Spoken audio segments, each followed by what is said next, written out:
आज तो मैं तेरा इलाज करके रहूंगा। सईद भाई, मेरे बेटे को पता नहीं क्या हो गया है, हर वक्त इसे खाने को कच्चा गोश्त चाहिए। ये जिन्नात के बच्चों की शरारत लगती है। इसे मगरिब के बाद घर से बाहर ना निकलने दिया करो। इतना बड़ा कोई मसला नहीं है। तुम सुबह शाम इसे सूरह फलक और सूरह नास 3-3 मरतबा पानी पर दम करके पिलाओ, ये ठीक हो जाएगा। तो मतलब आपकी तरफ से मुझे इस अमल की इजाजत है पढ़ने की? क्या मतलब इजाजत? अल्लाह का कलाम है, कोई भी पढ़ ले, इसमें इजाजत का क्या ताल्लुक? कमाल है, मैंने तो हमेशा बड़ों से यही तरतीब सुनी है कि अमल की इजाजत हो तो फायदा होता है, वरना नहीं। ऐसी कोई बात नहीं। लगता है आपने बस जिन्नात के बच्चों को ही भगाया है बस। कभी किसी बड़े जिन से मुकाबला हुआ है? अभी तक तो नहीं हुआ, लेकिन होगा तो मैं देख लूंगा। सईद, बादशाह सलामत मामून रशीद की तरफ से आपको फौरी शाही महल तलब किया गया है। ठीक है, मैं बस अभी आया। बेटी फातिमा, अपना ध्यान रखना, अपनी अम्मी को ज्यादा परेशान मत करना। जरूर बादशाह ने किसी इमरजेंसी में बुलाया होगा। मैं फारिग होकर फौरन घर वापस आऊंगा। ठीक है अबू जान।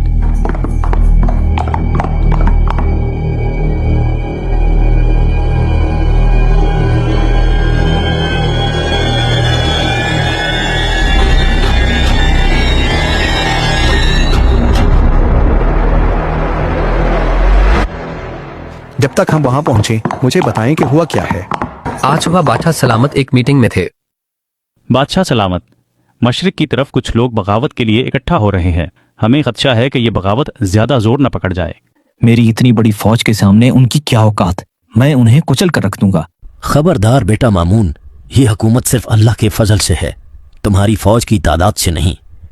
वो चाहे तो मुट्ठी भर लोगों के जरिए तुम्हें बेबस करके रख दे। पता नहीं ऐसे कैसे हो सकता है। खैर, आप हमारे मुशीर खास हैं, मैं आपकी राय की इज्जत करता हूँ। इसके अलावा बताएं कोई और बात हो तो।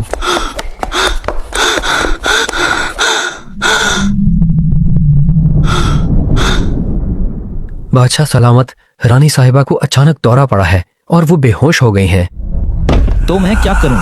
मैं यहाँ अपनी सल्तनत के मामलात देखूं या उसकी बीमारियां देखूं?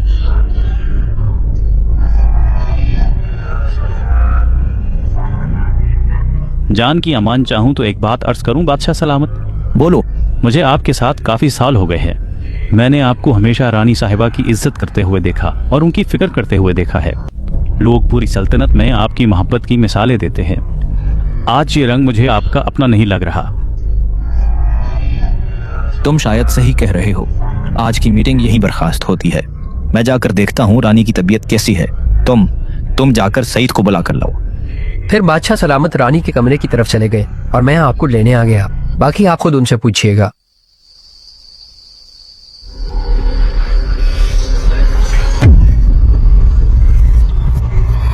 रोज रोज इसकी बीमारी से तंग आ गया हूँ। क्यों ना इसे मैं यहीं खत्म कर दूं और मामला खत्म हो जाए। मुझे कौन पूछ सकेगा? ओहो, ये मैं क्या कर रहा हूँ?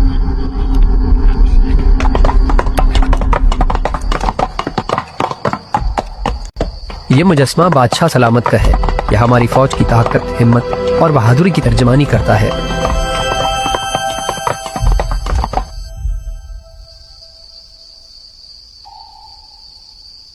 जी जनाब, हुक्म करें, मैं क्या खिदमत कर सकता हूँ आपकी? सईद मेरे दोस्त, अच्छा हुआ तुम आ गए। मेरे साथ अजीब मामला हो रहा है। मुझे अपनी बीवी से बेइंतहा मोहब्बत थी, लेकिन पिछले कुछ दिनों से न जाने क्या हो रहा है कि आहिस्ता आहिस्ता मुझे उससे नफरत होती जा रही है और मेरे दिल में बार बार ये ख्याल आता है कि मैं उसे तलाक दे दूं और उसे निकाल दूं। आप पर्दा कराएं, मैं चलकर देखता हूँ क्या मसला है। आजकल इस किस्म के मसाइल बहुत आम है। लगता है जिन्नात के बच्चे छेड़खानी करके आप दोनों के दरमियान फूट डाल रहे हैं, लेकिन फिक्र की बात नहीं। मैं इनको अभी पानी पर दम करके देता हूँ, वो इन्हें भी पिला दें और आप भी पी लें। सुबह तक मामलात ठीक हो जाएंगे। वाह, कमाल है। मुझे तुम पर पूरा भरोसा था। आज रात तुम इधर ही रुक जाओ, तुम्हें सुबह शाही सवारी वापस ले जाएगी।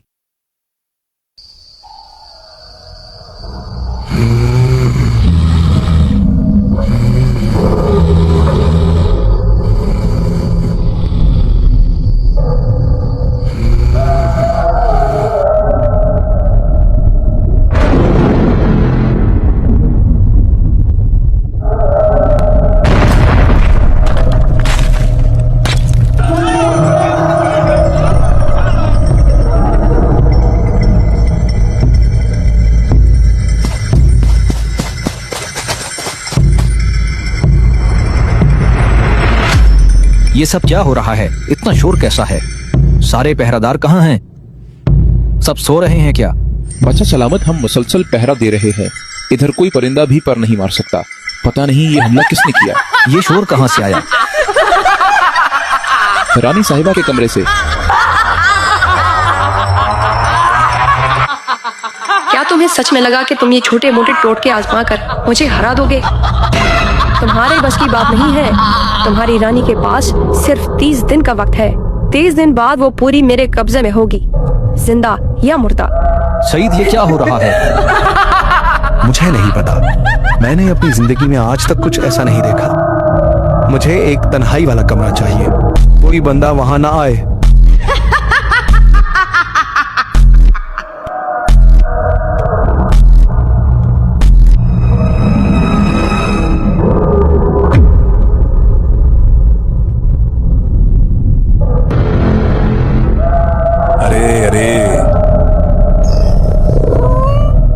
ये गरीब चलते चलते कहाँ आ गया?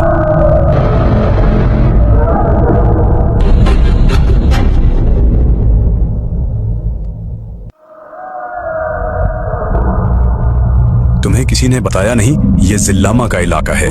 मुझे मुझे मुझे जाने दो। मैं तो एक छोटा सा ताजिर हूँ। मुझे नहीं पता था ये इलाका आपका है। मेरे सारे पैसे आप ले लो। पैसे? कभी सोचा है कि सांप डसता क्यों है? क्या उसे डसने के पैसे मिलते हैं? तुम ऊपर जाकर इस सवाल का जवाब सोचना।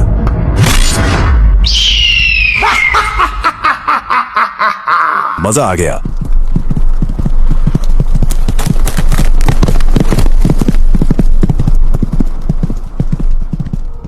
ये सामने कौन जा रहा है? बगदाद की मलिका। सुना है कि ये गरीब घराने से थी। इसे बादशाह ने खुद चुना था, इसकी सलाहियतों की वजह से। बादशाह का सबसे कीमती हीरा। हम भी तो जरा देखें।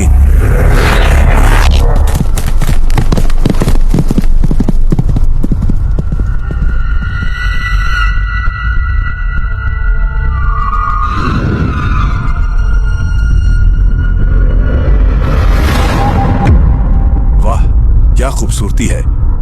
मैं तो उसके हुस्न का दीवाना हो गया हूं। मैं उसे अपनी रानी बना कर रहूंगा। तुम दोनों जाओ और मुझे रानी के बाल ला कर दो, बाकी मैं देख लूंगा।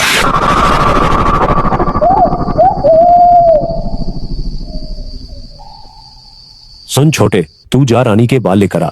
मैं इधर ही तेरा इंतजार कर रहा हूँ। अरे भाई, लेकिन जिल्लामा ने तो दोनों को भेजा है ना।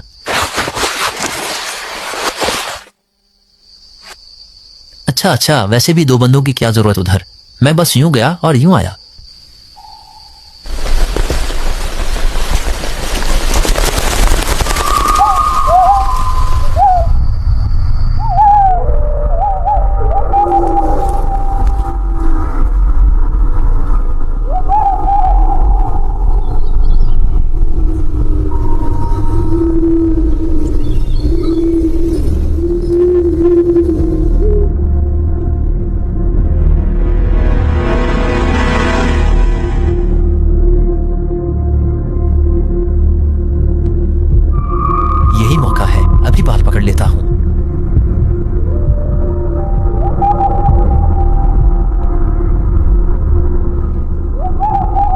आऊज़ु बिल्लाहि मिनश शैतानिर रजीम।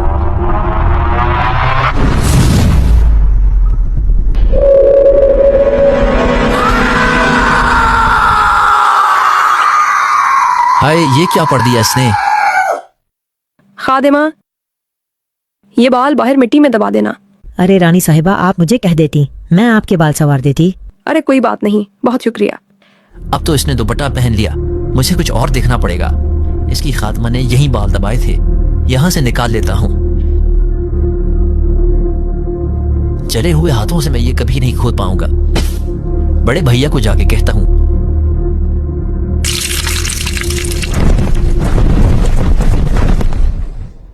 बड़े भैया, वो रानी बहुत बड़ी जादूगरनी है। उसने दुपट्टा पहनते हुए ऐसा मंत्र पढ़ा कि मैं जलते जलते बच गया। वो तो मैं बहादुर जिन था, उधर से फौरन भाग गया। कोई और होता तो जल जाता, लेकिन फिक्र की कोई बात नहीं। मुझे पता है इसने बाल जमीन में कहां छुपाए हैं। आप उसे जाकर निकाल लो। ओए उल्लू के बच्चे, तुम्हें अभी तक यही नहीं पता कि दुनिया का कोई भी जिन जमीन से बाल नहीं निकाल सकता। ओह, अब समझ आया। बड़े भैया, अब क्या करें?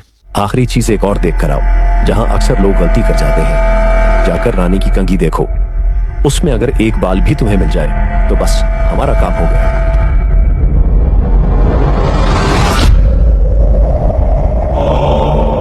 मालिक, मालिक, बाल मिल गया मालिक। मैं अपनी जान पर खेलकर ये बाल लेकर आया हूं मालिक। है? अब होगा खेल शुरू।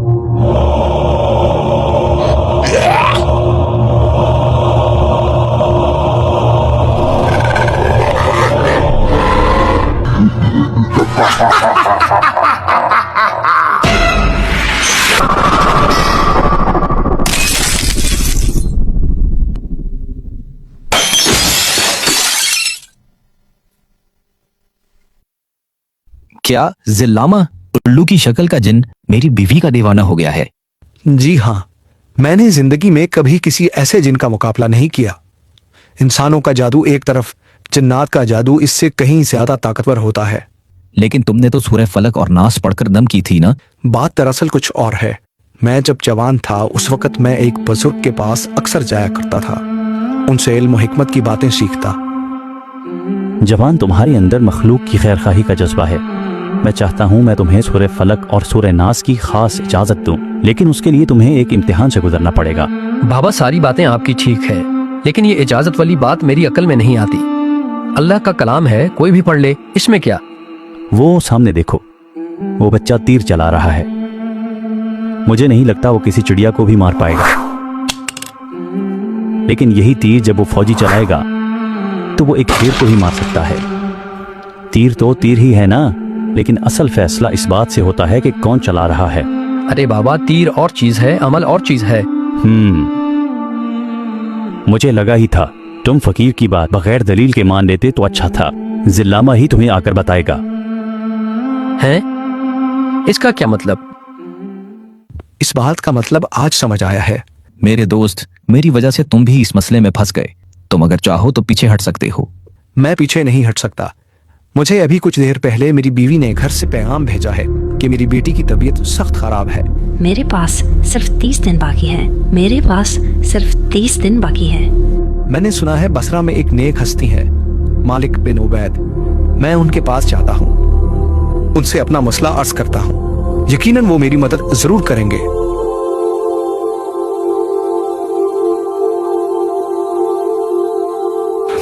ठीक है, आप आज हमारे मेहमान खाने में कयाम करें। इंशाअल्लाह मैं अपनी पूरी कोशिश करूंगा आपकी मदद की।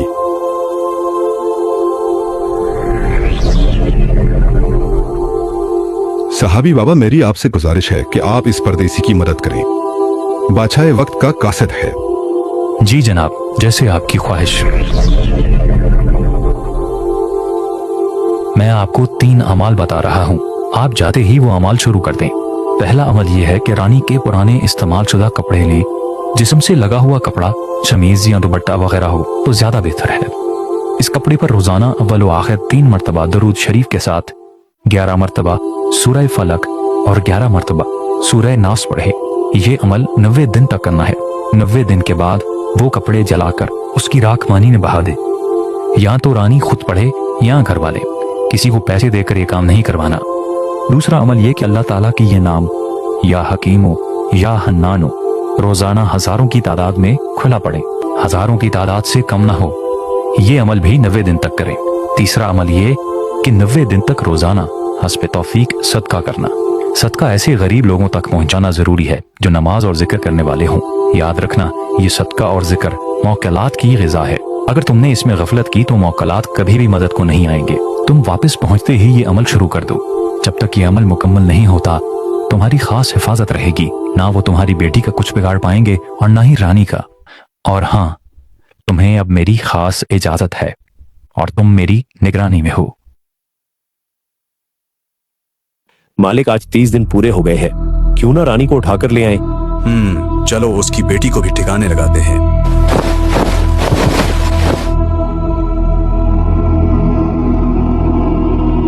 नहीं नहीं नहीं, जरूर दाल में कुछ काला है।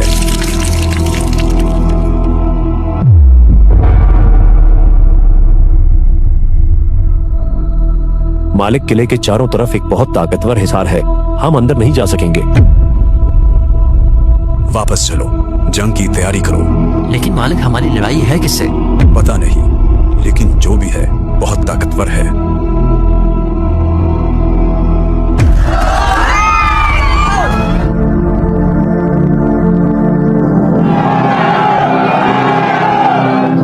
वक़ुर रब्बि अदखिलनी मुदखल सिद्क़ व अख़रिजनी मुख़रज सिद्क़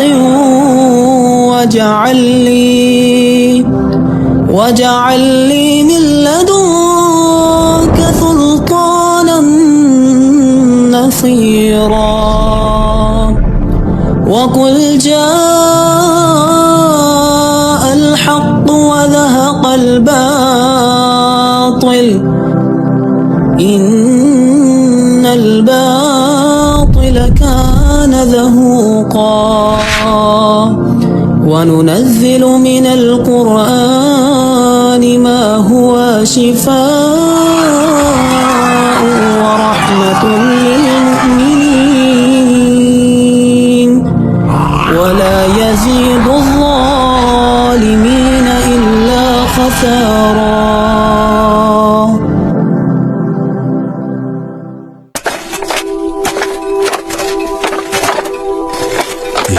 ये कभी नहीं रुकेगा।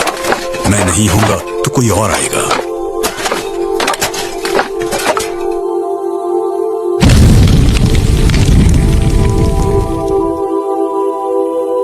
पूरी बस्ती में कुछ जिन ही बच पाए। उसके बाद बादशाह की जिंदगी में सुकून आ गया। आपकी बहादुरी और जुर्रत का नतीजा है कि हमारी सल्तनत इतनी बड़ी है। ये महज उस रब का करम है, वो चाहे तो मुट्ठी भर लोगों के जरिए बादशाह को बेबस कर दे। बादशाह ने सईद को एक मशकीज़ा भर की अशरफियां दी और उसमें से कुछ उन्होंने मुझे दे दी। अल्लाह अकबर, क्या आप मुझे भी इस अमल की इजाजत दे सकते हैं? जी बिल्कुल। ये सिर्फ जादू के लिए नहीं, बल्कि शादी, रिस्क की बंदिश या कोई भी नामुमकिन मसला हो, दुश्मनों ने सताया हो, औलाद गलत रास्तों पर चल पड़ी हो या नाफरमान हो गई हो, मैं भी अपनी तरफ से सबको इसकी इजाजत देता हूँ। कितने मोती ऐसे हैं जो लोगों तक पहुंचे ही नहीं। मेरा एक दोस्त है, उसके पास एक खास वजीफा है जो इन्हें ख्वाजा अवैस करनी रहमतुल्लाह अलैह ने बताया था, और ख्वाजा अवैस करनी रहमतुल्लाह अलैह को हजरत उमर रजी अल्लाह तआला अन्हु ने बताया था। मैं उसको अर्ज करूंगा कि वह आपको